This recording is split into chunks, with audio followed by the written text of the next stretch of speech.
Welcome to my new Booktube channel. I thought it would be a good time to do the newbie Booktube tag. I've seen tons of other new accounts in the space do this tag, and something that I've been using to find other new accounts in this space. So I'm hoping that if I make the video, then maybe someone else can find me this way. We will just get right into it. So get cozy, grab a cup of tea or coffee if that's your thing. Don't forget to subscribe if you're new here. It really helps me be encouraged to keep going because this is scary, y'all. I have the questions just written down on this paper and we'll just get started. So the first question, why did you start this channel? Lately, it's like I read a book and I don't have anybody to talk to about it with. I think that makes sense. And if I do talk to a friend at work or something about it, I'm just like rambling on and on and on, and they're like, okay, we get it. I wanted to start this channel so that I could just yap about books, basically, to people who actually want to hear me go on and on about books. I've been in this space in the past and I've seen all of the amazing things that can happen. I'm just so excited to see where this new journey on Booktube takes me. Number 2, what are some fun and unique things that you can bring to YouTube? This question I think is the hardest one on the tag. I don't think that there's anything that I can bring that's any better than what's already here, right? There's so many amazing creators in this space. I think we're all different. I guess I'll just say like what you can expect from me, and what you can expect from me that may or may not be different than what's already here. You can expect somebody who is a straight up hot mess, okay? I'm very chaotic. I'm all over the place. I'll set goals, probably won't keep them, probably will veer off in a totally different direction. Hopefully, some of you guys can help hold me accountable too. But just somebody who is real, authentic, doesn't try to pretend that I have it all together, because I don't. But yeah, I think there's already so many amazing creators here, and I just hope to add to what's already here and connect with you guys because you're all so incredible and you're what inspired me to start my journey here. I don't want to sit here and pretend like I have some amazing, unique thing to offer. I don't. I'm just here. I'm doing the thing. I'm nervous about it, and I vow to you guys to be as authentic as possible, share my thoughts and feelings in my life with you. It will be chaos. Subscribe for chaos. If you're looking for one of these like super scholarly channels where we talk in a very intellectual way about books, might not be me. I am educated. I do have a college degree, but I want these videos to feel like you're just sitting down talking to a friend over lunch or coffee. I see my subscribers as my friends, and I never want to try to appear to be like super intelligent when I'm talking about books. I just want to say, this is what I thought, this is how I feel. So, anyways, what are you most excited for with this channel? There's so many things that I'm really excited for.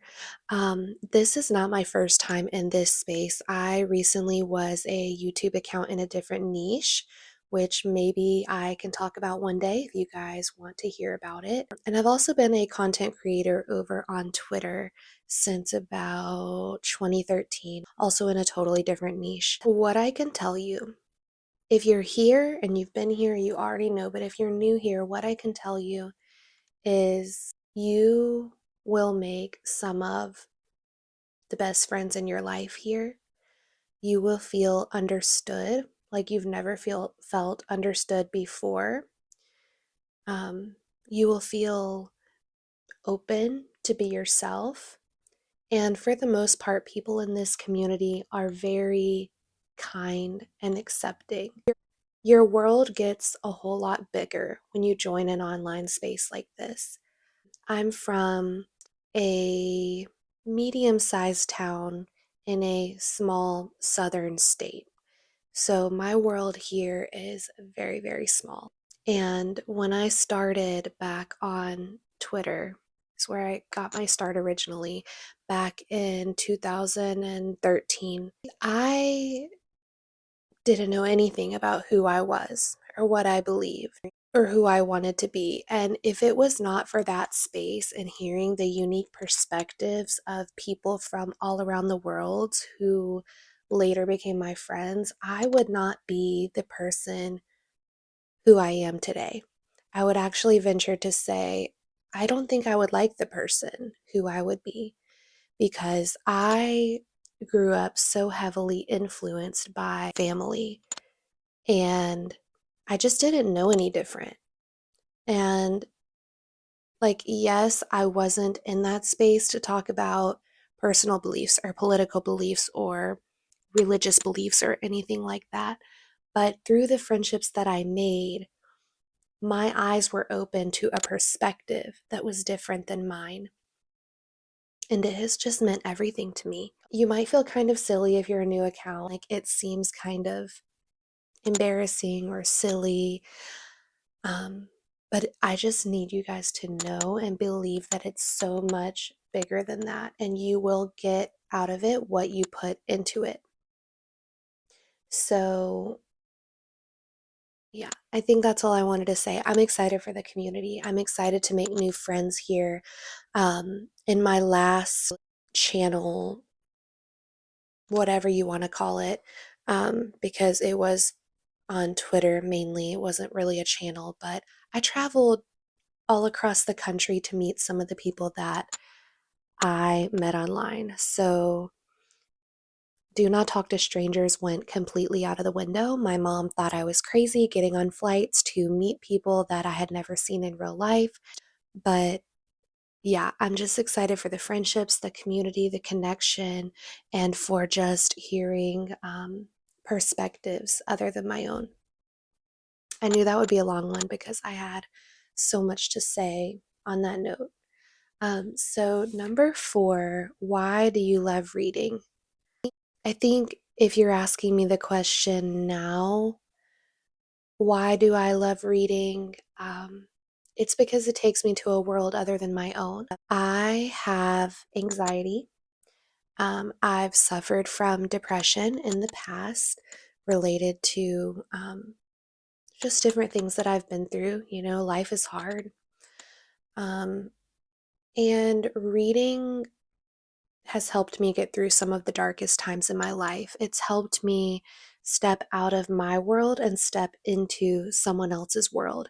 And even if what that character is going through is a million times more stressful than what I am going through, it takes my mind off of my struggle and allows me just to immerse myself in another's experience. And I think that's why I love reading is just all of the different worlds I feel like I've been able to step into. I've gotten to live vicariously through so many characters and experiences. And there's nothing out there quite like that. And when you find a book that changes your life or completely changes everything for you, like one of these books that just lives in your mind rent free every single day for months, years. I don't know how you couldn't love reading after you read a book like that. And anyone who doesn't love to read just hasn't read a book like that because it is an addictive feeling. And so I think mainly that's my favorite thing about reading. And it's helped my mental health immensely, immensely, immensely. And I don't know what I would do without books. I would be lost without books because it does something for my soul. Like, not to be too deep, but it does something for my soul like that nothing else can. What book or series got you into reading? So, I was a reader from the start. My mom is responsible for my love of books. She read to me from a very young age. I was, I think, in preschool when Harry Potter came out, and she read them to me every night before bed with my older brother. I think they were mainly for my older brother, but I was just kind of there. My earliest memory of reading was my mom reading Charlotte's Web with me when I was in kindergarten. And from there, it just took off. I always had a book in my hand. I was a shy kid. I think by kindergarten, I was reading on like a second grade level because once I started, I didn't stop. So, some of the series that I remember being very influential to me from a young age, we talked about Harry Potter. Um, a series of unfortunate events was a big one. And I remember going to the theaters with my dad and seeing the movie and being so disappointed because it wasn't as magical as the books. And I have a little boy, and I'm saving those books for him.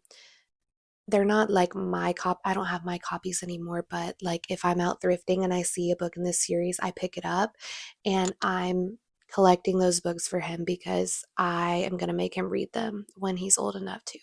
He's only 2 years old right now, so it'll be a while, but that book meant everything to me as a little girl. I read a lot of Nancy Drew. Once I got a little bit older, I remember in middle school reading like the Click series. Does anyone else remember that? I'm 30, so you would probably have to be around my age, but it had like the plaid designs and the different colors with like the girls on the front. I remember going with my mom to Barnes and Noble and making her go up to the customer support desk and ask like where was the latest book. And I remember one lady telling my mom that I wasn't old enough to be reading those books. And one thing that I love about my mom is that she always encouraged my love of reading, and she never really like censored too much what I wanted to read. Like I would always shop in the young adult section, but if I wanted a book from the young adult section, she would let me get it. She never tried to like read the back or see what it was about or see what the content was. She was just happy that I was reading. And did I read some things from a young age that maybe I shouldn't have? Yes. But I just love that she opened that door wide open for me, like truly wide open.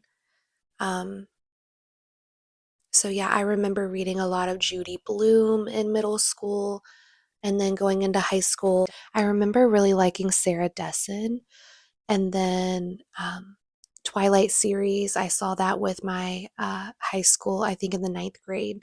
Um, was it the ninth grade? I think it was. But Twilight series I read as soon as it came out. And that kind of led into Hunger Games. I read that right when it came out, and Divergent series. And that's where I found my love for like dystopian sci fi with romance sprinkled in. Those were the books that really meant a lot to me growing up. What questions would you ask your favorite booktubers? I would ask, could we be friends? I think I would just ask if they have any advice for a new booktube account. Like, what is the number one piece of advice you could give? So, if you're watching this and you're a seasoned booktube account, or you've been here 6 months, a year, um, anyone who's been here longer than those of us who just got here, what would be your number one piece of advice to keep in mind as you're starting on this journey? But other than that, I have so many favorite booktube and book talk accounts that have just made reading that much more fun for me. You know, I used to just read a book and then have to put it on the shelf and move on. And now I can go and I can watch reviews and I can watch reading vlogs and I can watch people journal about the book. The content is out there because of creators like this that allows me just to go that much deeper. And I would just like to say thank you to everybody in this space who has just helped keep it thriving.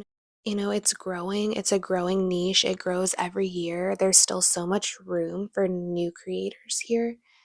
And I would just like to thank all of those creators for being yourself, taking the time, putting the content out there because it has been really inspiring to me to feel like maybe I could do the same. And I know that you guys have no idea who I am, but I just want to say thank you. Number 7 is, what challenges do you think starting a YouTube channel will be the hardest to overcome? The self-doubt is the first thing that comes to mind, but I have done this before, so I kind of know the game and how it works and the algorithm and everything like that. At the end of the day, I really want to try not to get sucked into the trap of worrying about subscribers, likes, views on the video. I just want to show up and do my thing and make the content and put it out there, and whatever is meant to happen will happen. I think naturally, if you stay on a schedule and put content out and interact on the platform, then the other things will just kind of fall into place. I remember on my last YouTube account, I really lost sight of why I was there because I got too caught up in the analytics of it all. And I got too caught up in making the videos that I thought other people wanted to see, that I wasn't making the videos that I wanted to make. And so I just want to remind myself that I'm here to have fun. I'm here to make the content that I would like to make, and the right people will come. The right people who are my people, who enjoy the type of content that I like to make, will come. And just remembering that it's okay if you don't have a lot of subscribers or if only 5 people watched your video. It doesn't matter. It's not why you're here. So I just want to remind myself of those things so that the self-doubt doesn't get me down. And while I'm on that point, I do want to say that I've been here almost, I think, a week today. I've been here. And as of right now, I have 21 subscribers. I have over 8 watch hours. So many of you guys have been so supportive in the comments and just cheering me on and watching my videos. And it has really given me just a boost of encouragement to keep it going. And so I just want to say that I do read every comment. And if you leave a comment on my video, I will go and check out a video of yours and also leave a comment. If you subscribe to me, I will also subscribe to you. That is content creators supporting other creators, because it's hard being new and it's hard talking into a camera and feeling like nobody's listening or nobody's seeing it. And you're like, okay, this is weird. This is awkward. What am I doing? I just want to say that for the new creators who might be watching this video, on my last account that was in a different niche, like I said, it was a long game. It took me a while to even reach 5 subscribers, 10 subscribers. Getting to the first 100 subscribers was difficult. And then getting to the first 1,000 was difficult. And then after there, it just started kind of compounding. So I think getting started in this space when you really have nothing, like no one's really here to vouch for you, you're just putting your stuff out there, it's hard to really get the momentum going. So just, if you're new here, I want to encourage you to keep it up, keep posting, keep interacting, and everything will fall into place. And I'm manifesting that for myself as well the second time around. Another challenge is just filming content.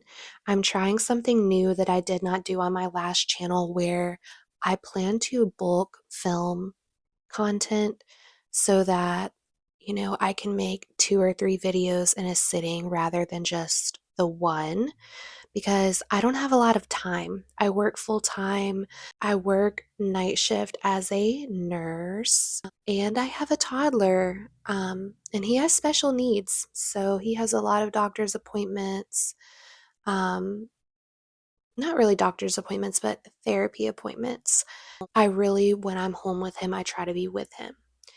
And so I might be reading my books while he's playing or something like that, but filming with a special needs toddler or any toddler is not going to happen. So I have to either wake up early or stay up late in order to be able to film this content where it's quiet and you don't hear him yelling and stomping in the background. So just the finding the time is hard. Props to all of you moms who are finding the time to be here and put your content out there. If you're a mom, I would love if you leave it in the comments so I can find you and subscribe and support you as well. Okay, number 8, when did you start reading? I feel like I already answered this one in number 5 that asked me what book or series got me into reading. I started reading out of the womb, but I feel like my mom was reading to me. And really, it's been steady up until the end of high school. I will say I stopped reading for pleasure. I was in a lot of like AP classes, and then I went to college and I was trying to become a nurse, which is not easy for all my nurses out there or people trying to become a nurse. It's not easy, and you have to stay focused and study a lot.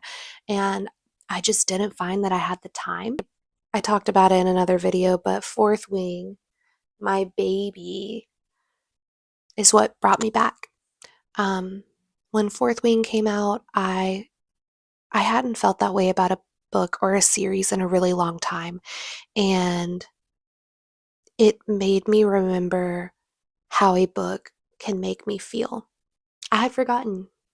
I had forgotten for a few years, um, and now I just feel like I need to make up for so much lost time. I think about all the books out there that I haven't read, that I haven't discovered that are meant to be in my life. And this is kind of my journey in getting back to that and discovering all of the books that I let pass along the way of life just getting in the way. Where do you read? So like I said, ideally I would be in my comfy cozy chair or in my bed, but most of my time reading is during the day when I'm playing with my son. So he'll just kind of be off. Like he's very independent with his playtime, which is great. And I kind of leave him be because the gears are turning in his mind, and I try not to interrupt those trains of thought, especially just with all of everything that's going on with him. I just really like to encourage independent play. So when he's playing, I'm reading. I also listen to audiobooks a lot. If I'm like cleaning around the house, I prefer to listen to an audiobook on Audible. Um, I listen to books when I'm driving to work. I have like probably a 35-minute commute to work, and I enjoy listening to a book, especially these graphic novels, you guys. Have y'all checked out a graphic novel where there's like a full cast and sound effects and music? It's like a movie in your ears. It's amazing. They are more expensive, and sometimes you have to buy them in parts, like part one, part two. Um, but yeah, and then other than that, at night, I try to get into bed and cozy up and read, but I fall asleep every time after like 2 pages. So I think I'm just so exhausted by the end of the day. And I think as a night shift nurse, when I'm off work, I really appreciate being able to go to sleep at a decent hour and sleep in my bed. And it's just hard. So I read when I can. It's realistic. It's life as a full-time working mom. Reading used to look a lot different for me, and now I just have to get it in wherever I can, basically. And then the last question is, what type of books do you like to read? Dystopian. I love fantasy. I love romance. I love the genres combined. Romantasy. Romantasy is probably like my favorite right now because of Fourth Wing, I'm sure. Um, I'm trying a YA series out. I haven't read YA in a long time.